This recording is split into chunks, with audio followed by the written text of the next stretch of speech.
Bismillahirrahmanirrahim. Assalamualaikum warahmatullahi wabarakatuh. Waalaikumsalam warahmatullahi wabarakatuh. Pemirsa AY Channel dan Partai Masyumi TV yang selalu setia, dan saya ingin memberikan apresiasi yang cukup tinggi kepada kawan-kawan yang selalu memberikan apresiasi dan termasuk di dalamnya tentu memberikan tanda like, share, dan subscribe terhadap channel-channel YouTube baik AY Channel, Ahmad Yani Channel maupun Partai Masyumi TV. Kita bersyukur pada siang hari ini saya kedatangan seorang sahabat lama saya, tamu saya, yaitu Dr. Muhammad Uhaib As'ad MSI. Assalamualaikum. Waalaikumsalam warahmatullahi wabarakatuh. Bagaimana kabarnya Mas Uhaib? Saya manggil Mas karena kita pertama kali waktu itu bertemu di Jogja. Iya. Sekarang kan sudah berdomisili di Kalimantan Selatan, di Banjarmasin ya? Iya, betul. Alhamdulillah. Udah berapa puluh tahun kita tidak ketemu? Waktu itu kita sama-sama mahasiswa. Iya. Dan sama-sama belum menikah. Terakhir 86. 86. Iya. Sudah Ya. sama uban jenggot sekarang. Iya. Ya. 86 dan Pak Uhaib saya dengar sudah lang buana. Sahabat saya ini sempat mampir terdampar di Malaysia ya. Ya begitulah. Bagaimana nih cerita sebelum kita bicara yang apa namanya? Yang agak setengah serius ya. Ya. Kita ketemu 86, terus saya dengar kabar merantau ke Malaysia, sempat terdampar di beberapa negara Arab. Kata betul? Iya, saya setelah lulus S1 namanya masih bujangan. Dulu kan Fakultas Syariah. Syariah. Saya kan? lulusan Fakultas Syariah, cita-cita ingin menjadi ustaz. Ustaz. Ya. Kuliah di Universitas Islam Universitas Islam Indonesia. Indonesia Yogyakarta. Yogyakarta. Ya, tahun 80-an lah. Karena memang latar belakang pendidikannya memang dari pesantren. Iya. Itu.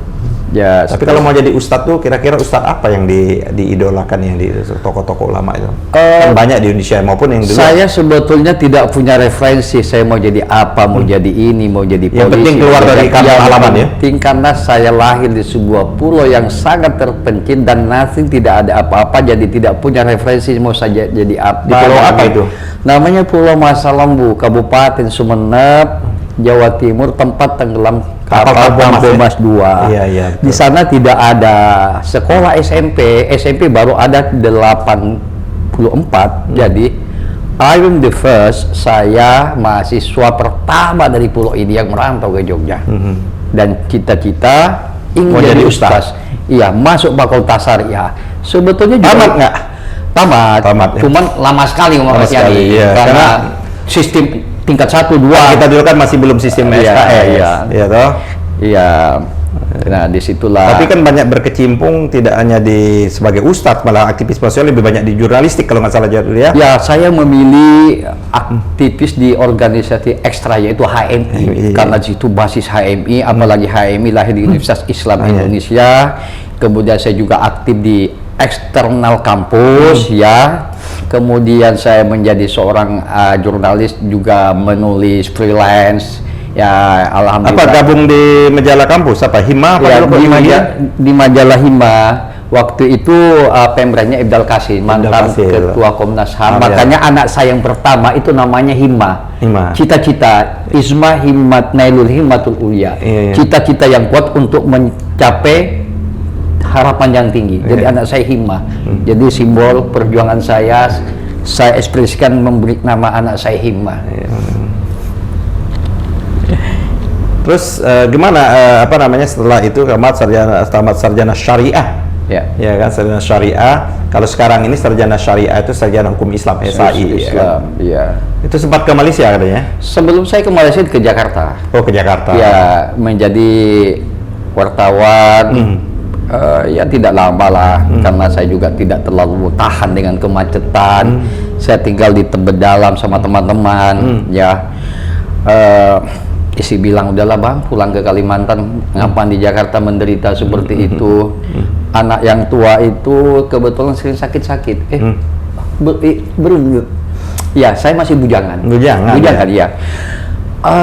Kebetulan kan di kampung saya banyak TKI, TKW yang merantau ke Malaysia.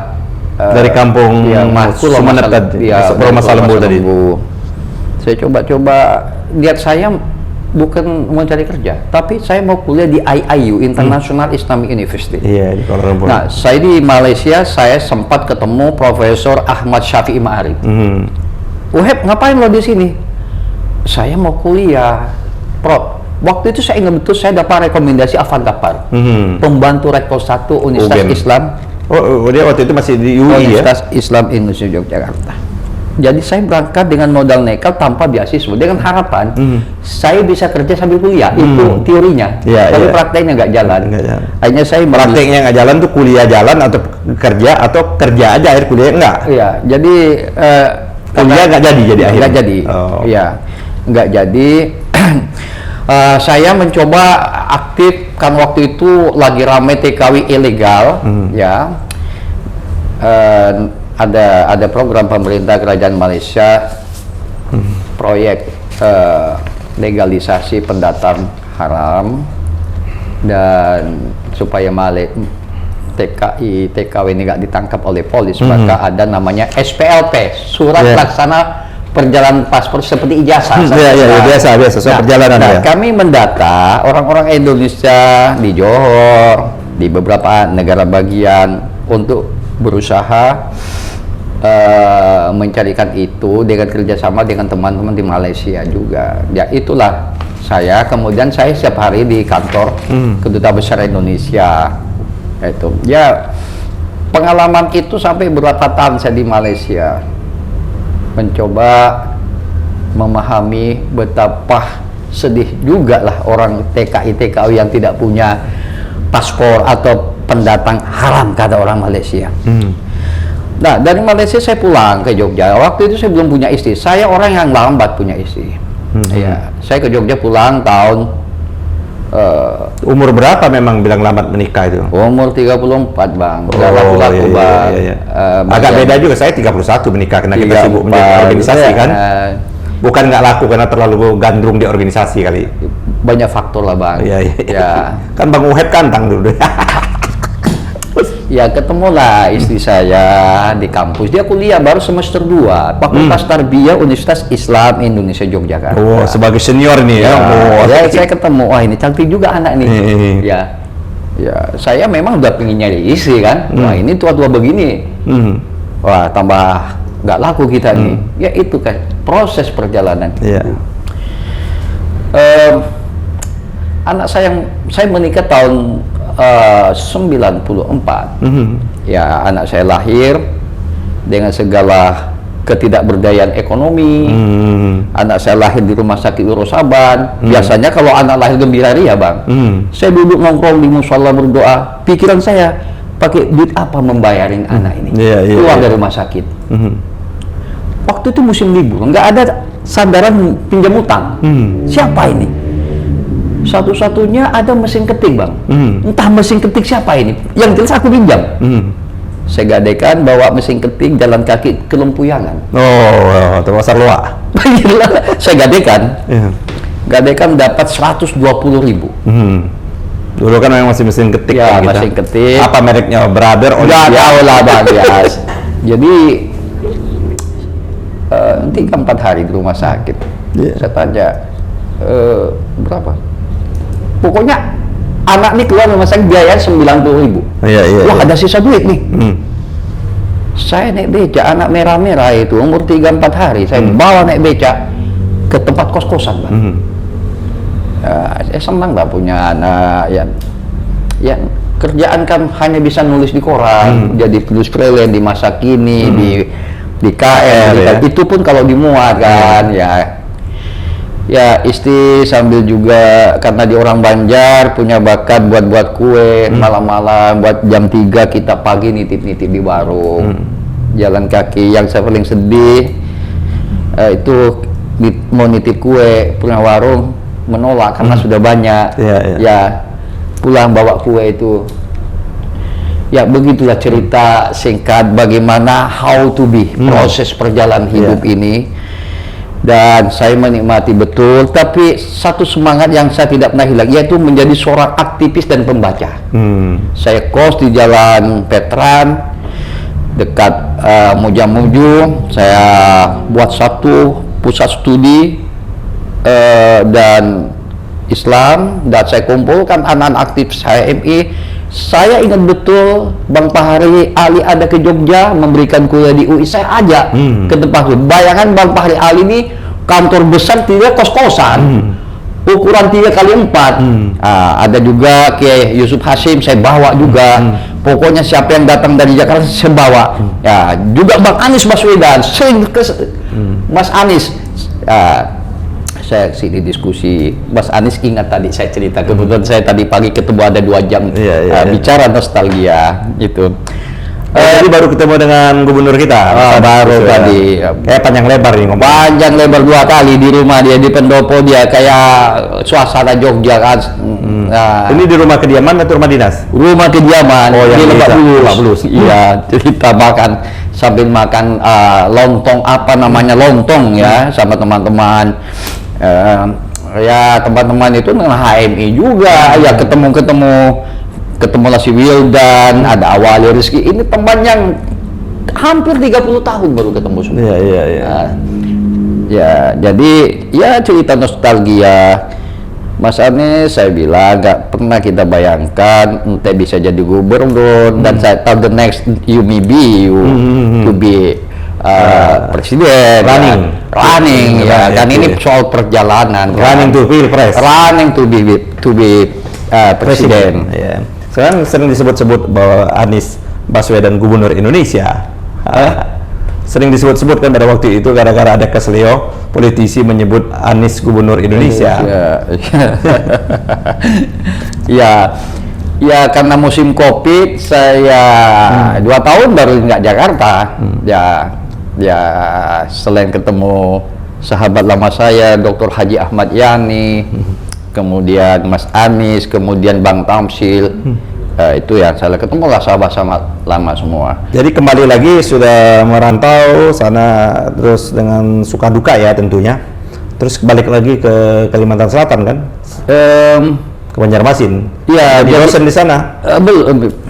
Jadi saya sempat ya apa istri saya suruh ke Banjarmasin duluan, saya belum ke Banjarmasin. Saya tinggal di Jogja kerja serabutan nggak jelas. Waktu saya kuliah S2 di Sosiologi UGM, itu saya masuk tahun 95 saya. Belum reformasi lah ya. Saya satu angkatan dengan Ketua PP Muhammadiyah sekarang ini, Profesor Haidar Nasir.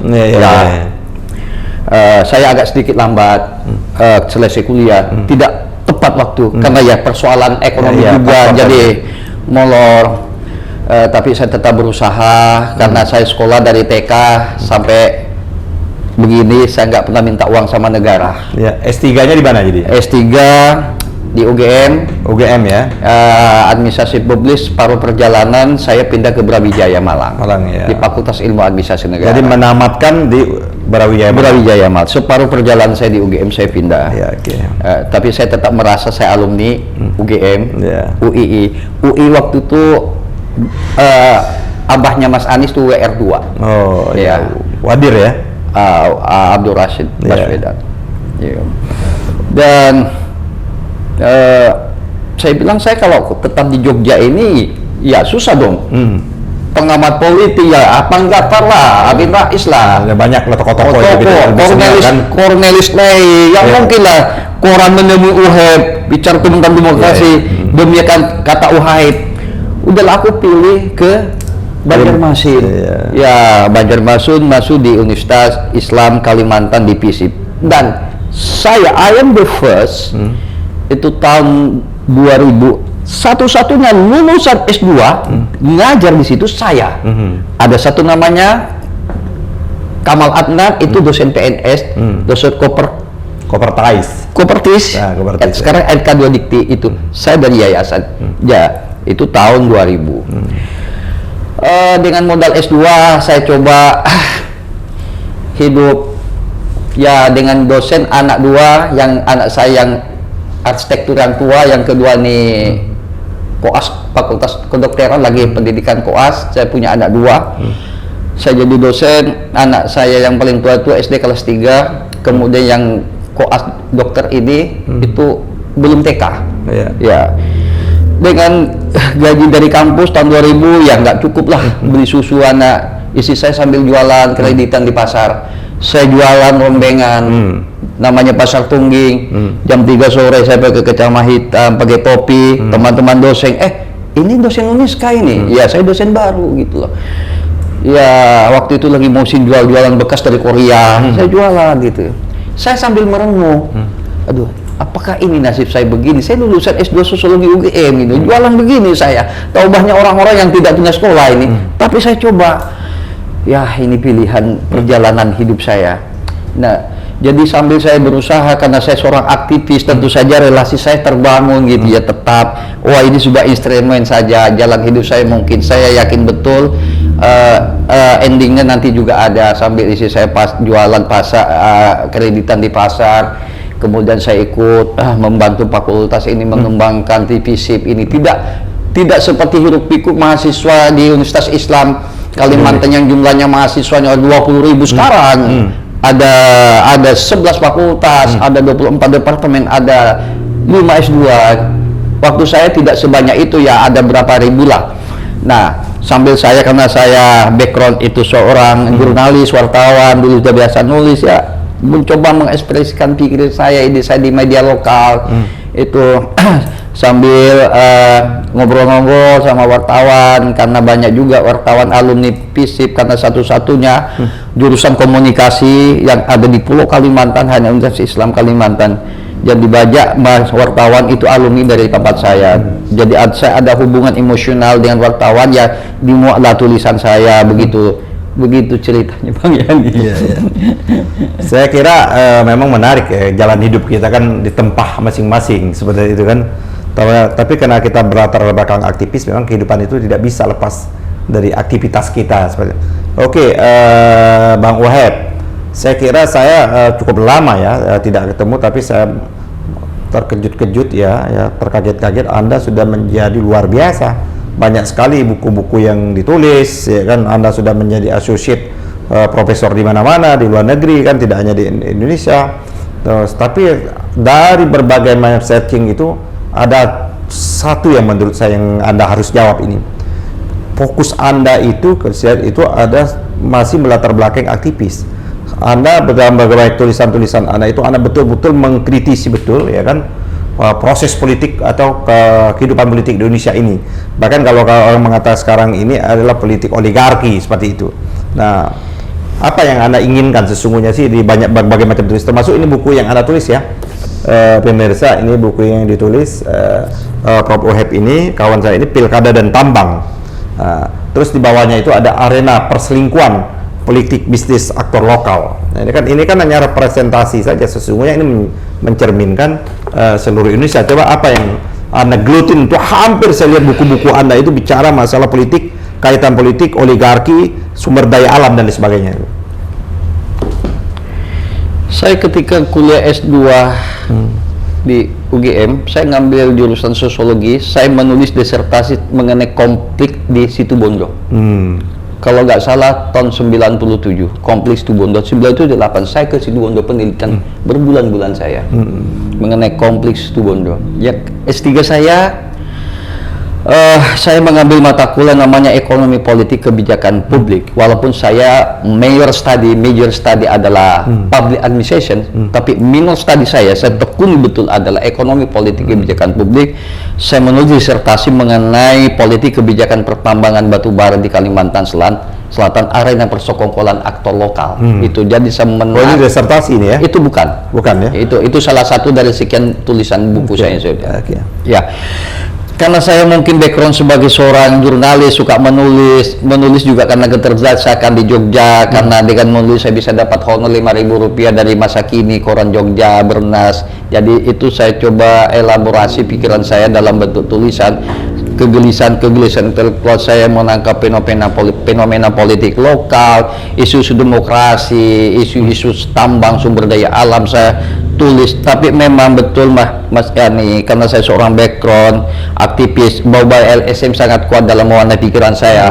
Dan saya banyak dibilang, Pak Wahab itu dosen apa aktivis LSM?